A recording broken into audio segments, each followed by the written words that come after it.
Now we'll look at the second part of the kidney model. Here you can actually see the blood flow that was discussed earlier a little bit better. So once again, here are the interlobar arteries and veins in the medulla.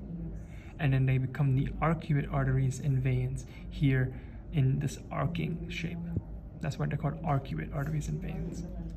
Those become interlobular arteries and veins.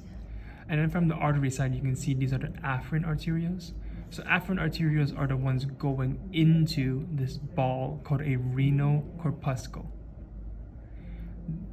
Once inside of the corpuscle, it becomes the glomerulus, which is just kind of like an octopus-shaped blood vessel, where it comes back out in what's called an efferent arteriole. So going in is afferent, going out is efferent. From there, it reaches capillaries, where the arteries will become veins. You'll notice that there are two capillaries, one that's in the cortex and one that's in the medulla. This one in the cortex is called the peritubular capillaries. However, the one in the medulla is called the vasa recta, because these capillaries actually have different specialized purposes. Here you'll also see a big structure called a nephron. So this very big white structure right here. This is called a nephron, and there are two types of nephrons. Each nephron is composed of a renal corpuscle and this loop. The first type is called a juxtamedullary nephron.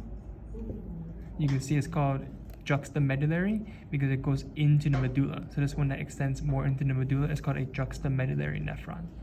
The second type is called a cortical nephron. You can see it's a lot shorter and it only stays mostly in the cortex. That's why it's called a cortical nephron. Each nephron is composed of a renal corpuscle, a tube connected to it called a proximal convoluted tubule, a loop called a loop of Henle, another tube called a distal convoluted tubule. You can see this nephron also has the proximal, loop of Henle, and the distal convoluted tubule. All nephrons is where urine drains into, and then it drains into what's called a collecting duct, this middle white line.